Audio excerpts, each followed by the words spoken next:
is a smart phone. I know. 1, 2, there we go, there we go, there we go, there we go.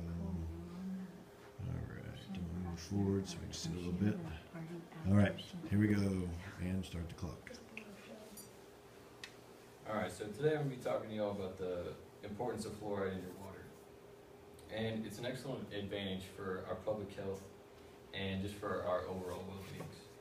And some of the advantages I'm going to talk about today are our health benefits, our fiscal responsibilities, and then I'm going to compare tap water and bottled water. Starting off with the health benefits, it's proven that fluoride in your water can help prevent dental and periodontal diseases, which I obtained from fluorideinfo.org. And it's also helping prevent any cavities, and in the elderly and young children, helps prevent infection. And with the young children and elderly, they have weaker immune systems, and if you don't want your kids to be ingesting tap water, it's actually more beneficial for them to get it topically on their gums. There's a fluoride gel that you can get. And a couple more of the benefits are that it's easily accessible for you. Everybody's got a sink that's got your tap water that you can get it, and it's more efficient than taking a pill or something like that. And a lot of people complain about fluoride making your water taste bad, but we have Mio, and you can mix it with a lot of things that makes it taste a lot better. And next I'm going to talk about your fiscal responsibility. And an average cost of savings is about $15.95 per person per year in a small community, and I obtained that from the CDC. And every dollar invested in this preventive measure yields $38 in savings in dental treatment costs. So basically what you're saving in your water, you're not spending by going to the dentist for your cavities. And those are the direct benefits of fluoride. And indirect would be having more positive self-image. You don't have bad teeth, you're not afraid to smile in public. You're not missing as much time at work because you have to make dental appointments. And overall, you just don't have as much tooth pain. And a silver amalgam filling on 1 or 2 surfaces can cost $50 to $150, whereas 3 or more can cost $120 to $300 or more, which I obtained from costhelper.com. And the last comparison that I'm going to make is from bottled water to tap water.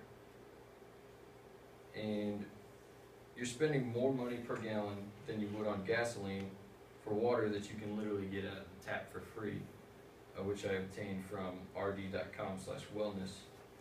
And a lot of times bottled water will say spring water on it, and that usually means it's been drawn from a personal well, and that doesn't have to be regulated at all. And as consumers, we tend to think that bottled water costs more, so that must mean that it's better for me.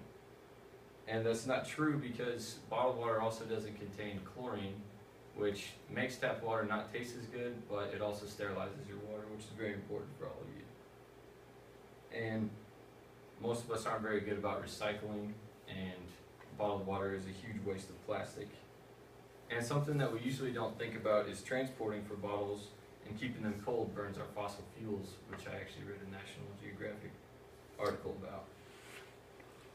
And to close, fluoride can aid public health directly and indirectly, and we have to keep it in our water. Tap water does not live up to its bad reputation, and it's much cheaper and much more regulated. And then, as part of this assignment, I had to interview a health professional on the importance of fluoride in our water, in which I chose Susan Sheelight. She was an instructor at Salina Technical College in dental assisting. And one of the questions I asked her, well, what makes fluoride in our water so important? Fluoride fluoridation has been deemed one of the top 20 improvements to public health in the last century by our government. It's inexpensive, a far-reaching solution for dental decay. By fluoridating the water, individuals have access to fluoridated water easily, giving almost everyone a chance to reduce his or her own risk of developing dental decay.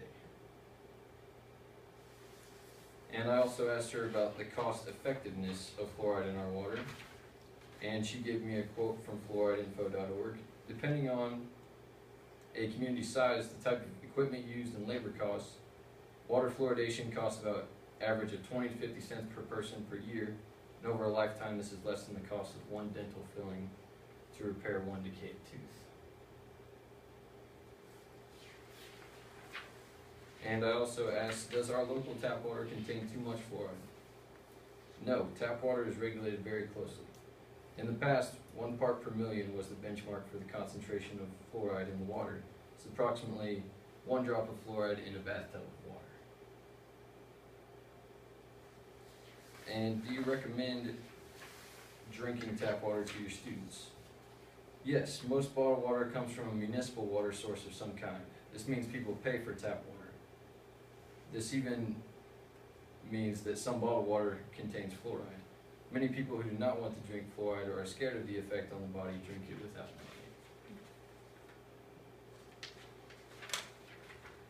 knowing. And finally, I asked her argument for those that don't vote on this issue. And it would be that if you don't vote, you can't complain. If you do vote, do research from reputable sources and be educated on the topic so an educated decision can be made. That's good. So we're at 6? Mm-hmm. Good deal. It was like 6:30 when I did it. That was like 6:04. Yay!